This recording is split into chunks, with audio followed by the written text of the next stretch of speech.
Hello everybody, hope you're doing well and thanks for joining us for another video.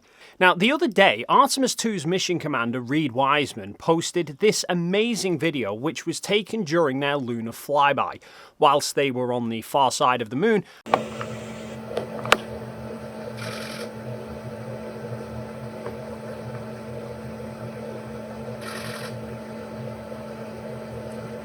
Would you look at that, man?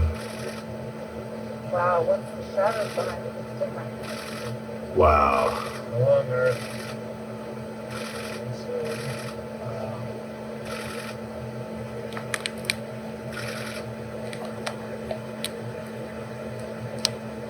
Dude. No way. And unsurprisingly, this has triggered many claims of it being fake by conspiracy theorists. I did find the reactions quite amusing though, because this video wasn't released until after the astronauts had returned to Earth. By the sounds of it, the astronauts weren't sending everything back to Earth as soon as it was taken, likely due to bandwidth limitations and the huge file sizes of what they were capturing, given that raw files from the Nikon D5 DSLRs they had on board are about 25 megabytes each, and you can hear the shutter of it snapping away in Reed's video. The shadows behind it. It's different. Wow. Along Earth.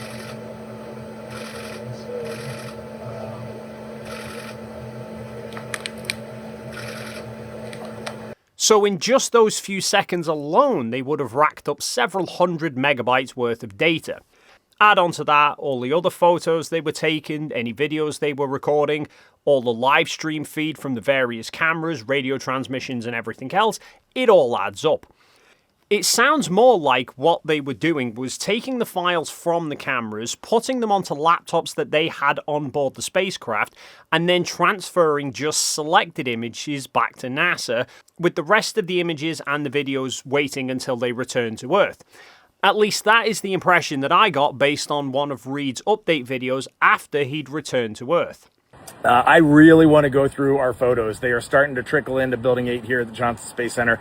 And I think I want to do a couple compilations of photos and just talk about what we were thinking as we were taking them, how we took them, show you some of the missed photos that we had, and then how we would walk our way into just a perfect photo from that amazing mission. I think it would be fun for me. So, during the mission itself, NASA released a few photos that were taken as they were passing around the backside of the moon. And I saw quite a number of people on social media, particularly flat earthers, who for years have been saying, why can't anybody just show us a picture of the Earth from space? Then, having been given these photos of the Earth from space, shifted to go on about how NASA were only releasing photos and why no videos, as that apparently means it must be fake. So now that this video's been released, the goalposts have gone for a walk again, and now they're saying that it should have been live streamed in 4K. Though ironically it was live streamed. Well, at least up to the point where the Earth actually set from their perspective, because once they reached that point, the moon was then blocking any signals between NASA and the spacecraft, thus no more live stream footage could get back to Earth.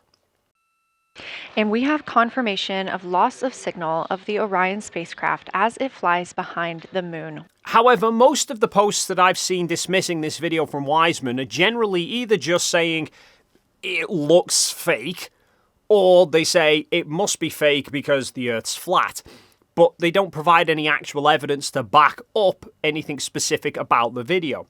However, I did see one post in particular that piqued my interest, and I thought it would make a good topic for a video to address it, as well as pointing out some of the clues within this footage that points towards it being genuine.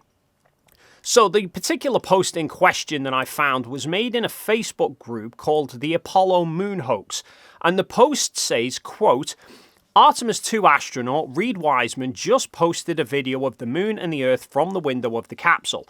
He claims the video is uncut, but there is a very clear cut in the footage at about 6 seconds in. Notice how the image suddenly shifts and the dust on the window pane becomes invisible, presenting a stable and clean image of the Earth set. Why would he claim it was uncut when it was very obviously edited? And then an edit. There are two cuts here, one at 3 seconds and the other at 6 seconds, end quote. So, here are the apparent cuts he's referring to. However, I don't think they are actual cuts in the video, but rather due to how the video is recorded. And Wiseman did actually give a detailed description in his post about the circumstances during the capture of the video. He says, quote, "Only one chance in this lifetime. Like watching sunset at the beach from the most foreign seat in the cosmos. I couldn't resist a cell phone video of Earth set. You can hear the shutter on the Nikon as Astro Christina is hammering away on 3-shot brackets and capturing those exceptional Earth set photos through the 400mm lens. At Astro Vic Glover was in window 3 watching with at Astro Jeremy next to him. I could barely see the moon through the docking hatch window, but the iPhone was the perfect size to catch the view. This is uncropped, uncut with 8x zoom, which is quite comparable to the view of the human eye. Enjoy." End quote. So he's confirming here that he was shooting the video on an iPhone and that it was taken through the docking hatch window whilst the other crew members were looking through other windows. Looking at the Orion, there are 4 main windows across the hull. 2 central windows which are angled slightly more forward than the 2 outer windows, and there's one of those on either side. And then there's a circular window in the docking hatch here. Now, as mentioned earlier, there was a live stream running from the external camera right up to the point that the Earth set and they experienced radio blackout whilst on the backside of the moon. But we can see from the live stream that Orion's orientation was aiming in the direction of Earth, but with the nose pitched away from it. This was likely to ensure that the main windows were aiming towards the moon. Now, looking at this photo taken of Orion during construction, you can see that whatever is in view of the 2 central windows will be in very clear view. But the side windows offer very limited viewing angles, so potentially the side windows just couldn't clearly see the moon and the Earth at all. I suspect Christina was in one of the central windows to have a good view with the telephoto lens, and Reed states Victor was in window 3 with Jeremy next to him. Now, I imagine window 3 is the other center window, and Jeremy next to him could either mean next to him in the same window or in the next window. So, if he was in the same window as Victor, that would imply that the side windows didn't have a good viewing angle, or if he was in the next window, then he was in one of the outer windows, leaving only one other outer window available for Reed. However, looking at the position of Orion during the live stream, that would put the outer window nearest this camera view looking way off to the right, and the Earth and the moon are both lit from that direction, so likely that outer window was unusable because it would have been basically aiming straight at the sun. Then leaving only the docking hatch window available for Reed, but as he mentions, he could barely see the moon through it. Likely because it's quite a small window and the fact that the hatch was angled away from the moon. So, Reed instead used his phone and held it up to the window. We can see from the footage that at the start the window frame is in view, then the footage is zoomed in. Side note, we can see in the live stream that the moon is lit from the right of the frame and Orion is moving left across the moon. So the moon appears to be moving right as it's blocking the Earth, and the Orion's nose is pitched down towards the bottom of the frame in relation to the moon.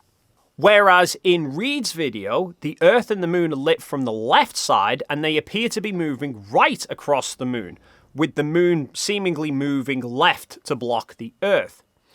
Which to some might seem backwards, but actually it fits perfectly. Because from the perspective of someone inside the capsule, in a completely weightless environment, you'll hold your arm above your head to reach the hatch window. But from the perspective of the live stream, the hatch is pointing downwards, which would mean that Reed was essentially upside down and on an angle in relation to the live stream camera, and his phone would have also been upside down in relation to the live stream camera. If we rotate the iPhone footage to put it in the same orientation as the live stream, they actually match each other. But now for these apparent cuts. The view starts wide and then is zoomed in. Before the zoom in though, we can see the moon and the Earth are blurry because the camera is focused on the window frame right in front of it, which is pretty typical of cameras. they don't instinctively know what you're trying to focus on. They're just looking at everything in the frame and assuming that whatever the subject is, you're going to put it somewhere around about the mid-frame.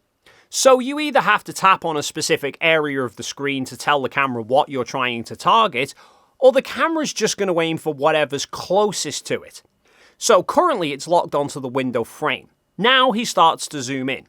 Now on most modern smartphones, including the iPhones used during the Artemis, the phone doesn't have a single camera lens, they have multiple. Because people like to photograph a wide variety of subjects. Sometimes perhaps it's a landscape where you want a wide view, right through to photographing distant objects where you need a telephoto view. Now on a dedicated camera, that either means having a lens with an optical zoom, so the glass elements within the lens move around to shrink or magnify the image, or changing the lenses to one with a different optical makeup depending on the situation. And the bigger the zoom range of a lens, generally the bigger the lens needs to be in order to facilitate all that moving glass. Not a problem for a camera, but not really practical for a phone when people want them to be very thin. Otherwise, you'll end up with a phone with a great big lens sticking out of it that nobody wants to carry around. So instead, most phone manufacturers will fit multiple small lenses, each one with a different focal length, to cover from wide views to telephoto. But very few of them actually have moving optics for zooming, so there's no gradual optical zoom between each camera. Instead, what happens is the phone will digitally crop into the view as you zoom until you reach the zoom level of the next available lens, and the phone will then switch over to viewing from that lens and then crop into that. And then there's also the factor of focusing, because when you change the focus of a lens, it's also subtly adjusting the position of the glass inside, so the position of the glass will be slightly different between when it's focused up close versus focused far away. And again, these present some limitations. So all lenses have what is called a minimum focus distance, which is pretty self-explanatory. It's how far a subject can be from the camera sensor and it still be able to be in focus. And the general rule of thumb is the longer the focal length of the lens, the further the minimum focus distance will be. Unless you get a specialized lens called a macro lens, which is designed to have a longer focus throw in order to achieve a closer focus. For example, a 180mm macro lens can achieve a focus of around 48 centimeters versus the 85 centimeters of this lens at 180mm. So again, since phone manufacturers are trying to cater for everybody, they also have a macro mode or a close focus mode. And typically, they will just use one of the lenses which is best suited for close focus shooting. For example, I personally don't have an iPhone, but my phone does have multiple cameras like the iPhone.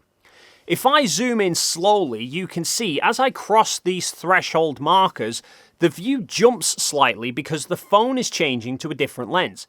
But each lens offers a slightly different perspective because each one is mounted in a different position on the phone. And if I put it into the wide camera and then I hold my finger up to block the view, I can tell that this lens above the flash is the wide angle lens. I can repeat it for the other lenses to establish that the lens diagonally across from the flash is the regular 1x lens and the one below that is the 3x telephoto. However, if I take the phone on 3x zoom and I move close to something, it can't focus. If I then click on the macro icon, you can see the image does come into view, but it also shifts perspective, because the phone has changed lens in order to achieve focus. And in fact, you can see it does this automatically at times. If I have macro enabled, but then I aim at something far away with the 3x lens, it does use the 3x lens and it focuses fine, but if I then cover the lens up with my finger, the phone hesitates for a second whilst it presumably tries to get focus, then automatically switches to the next best lens and it crops in to match it. So we see the same general composition of the photo, but it's using a cropped in view of a wider lens. When I then uncover that 3x lens, the phone instantly switches back to using the telephoto lens because it can now achieve focus. And you'll also note the improvement in image quality as well, because it's no longer needing a cropped in view. It's instead benefiting from that optical zoom. So, if a phone is struggling with close focus, it can jump around to different lenses to try and achieve focus. But this jump in lenses causes a change in perspective and a subsequent change in image quality. Now, if we look at these apparent cuts in Reed's video, we can see specks all across the window. Now, this might be dust or chips or ice crystals. I'm not really 100% sure, but there is definitely something in or on the window. So, the phone is already focused to the close distance of the window frame. Then Reed zooms in, which takes the window frame out of view, but the phone is now caught in between trying to focus on the things in the background versus the specks on the window in the foreground. And again, the phone doesn't know what it's looking at or what you're trying to capture, so it's automatically trying to go for the closest thing that it can get. But seemingly that lens couldn't do it, which is when we then get this claimed cut, because the Earth's position moves. However, you'll notice at the same time the image goes from being smooth with a very out of focus moon to a less out of focus view, but with more grain, which is typical of a heavily cropped in photo, because the shorter focal length lens has less depth of field, so distant out of focus objects aren't as blurry as when you view them with a longer focal length lens. However, the image is heavily cropped in, so that makes it a much lower resolution, and then the phone adds sharpening to the image to try and offset the low resolution. So that first cut fits with the phone changing lenses as it tries to close focus, and with such a change in lens, as we've seen, would cause a shift in position of objects within the frame. And we can also note that the Earth's position moves from low in the frame with the telephoto lens to high in the frame with the wide lens as the camera's panning up. Then the camera starts panning back down, and the view then jumps from a less grainy, blurred view of the Earth at the top of the frame to a smoother, cleaner, but more blurry view of the Earth at the bottom of the frame. So the position shift is consistent in distance both times. It's just the direction of the shift changes.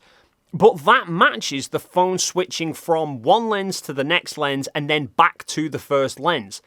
That would suggest it's not a cut in the footage as the poster claims, but rather a jump in what lens is being used to record it, but the phone itself doesn't stop recording.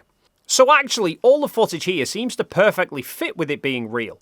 The jumps between the phone lenses and the perspective change due to the camera orientation versus the live stream. The fact that this video footage also matches the high resolution, higher quality photos which were taken. But then there's an even bigger aspect of this that for me highlights that it is real.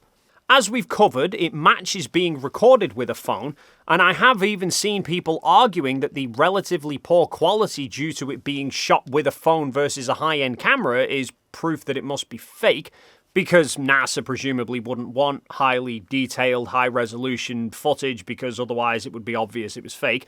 But then they've got the matching high-quality photos. So the question then becomes, how would they have faked it if this was fake? The original poster mentions an Earth set, which would imply the idea being that it was a mock-up made in a studio that they were then recording. However, there's a big clue that this isn't the case, and it's not actually the main part of the video itself. It's the mess at the beginning of the video that is the clue. As covered, at first the Earth and the Moon are heavily out of focus as the camera seems to be trying to focus on the window. Then it later pulls focus to get the Earth sharp. But look at the image whilst the Earth is out of focus. They appear to almost be merging into one. Now, this is typical with out of focus areas, which links to depth of field. Now, the way I've always described this is imagine two lines starting at either edge of the lens, and where they cross over is the bit of the image that is in focus. Where the lines don't touch is what is out of focus. And the further apart those lines are, the more out of focus something there will be. So when you focus very far away, things right in front of the lens will be very blurry. If you focus close to the lens, then things very far away will be more blurry. If you increase the size of the lens's aperture, then the lines will start further apart, so they'll converge faster and diverge faster than if you have a smaller aperture. So bigger aperture means things drop out of focus faster. And longer focal length lenses with the same aperture ratio number will physically have a bigger aperture than shorter focal lengths. That's why long focal length lenses generally create blurrier backgrounds than wide-angle lenses. Hence, the Earth and the Moon getting slightly more in focus when the phone is switched to the wide-angle lens. Now, the original post also comments about the dust specks disappearing on the second cut. So the specks are visible when we first view with the telephoto lens, but they're very blurry, suggesting the phone is too close to get them in focus and was focusing beyond the window. Hence, it then switched to the wide lens to try and get them in focus. We also then see the exposure level drop, so the specks become darker and naturally makes them harder to see. But then it switches back to the telephoto lens, and the dust specks appear to have vanished. However, if we take the view from right at the end of the first stint with the telephoto lens, just before it cuts to the wide lens, and we compare it to the very beginning of the second telephoto stint, so when it switches back over, we can see that the Earth is slightly less blurred the second time around. That suggests the lens has focused slightly further away the second time round. This would push the dust specks more out of focus. And if something gets too far out of focus, it basically becomes invisible. For example, I took this photo many years ago of a tiger in an enclosure. There was actually a wire fence separating us, but because my camera lens was very close to the fence and it was focusing way beyond it, the fence basically became unresolvable and the camera was able to see everything that was actually through the fence. No different than if you get dust specks on your glasses. You don't always see them if they're small enough because your eyes focus past them. But even when you do, they're semi-transparent because they're blurry, and you're still able to see what is beyond the specks, basically through the specks. So, likely here, the dust specks haven't vanished. They've just gone too far out of focus to be visible. However, importantly, note how much the Earth is blending into the Moon. For a phone with a very limited depth of field, to put something that far out of focus can only be done with something that is ridiculously far away from the camera. For example, if I take my phone and I put it into manual mode, I can force it onto the telephoto lens and I can adjust the focus manually. So I can make the telephoto lens focus as close as it possibly can. And even then, if I look at buildings way off in the distance, hundreds of meters away from me, they don't blend into each other anything like this Artemis footage. And it's not like you could force the blend by having a prop moon much closer to the camera than the Earth, because otherwise you'd then see the moon come into focus whilst the Earth was still blurry out of focus. Yeah, both become clear at the same time. This points clearly to both the Earth and the Moon being very far away from the phone, but not both being a similar distance away, otherwise they wouldn't have that much overlap when they were out of focus. That much blurred overlap with a tiny phone lens can only be achieved if both objects are very far away from the lens, but the distance between each object is huge. You're not getting that in a studio, but you could get it if one object was, say, 5,000 miles away from you and the other was 245,000 miles away. So that's going to be it for another video. As always, feel free to leave your thoughts in the comments down below. If you've enjoyed this video and you haven't already done so, then please do consider hitting the like and subscribe buttons, and hopefully we'll see you in the next video.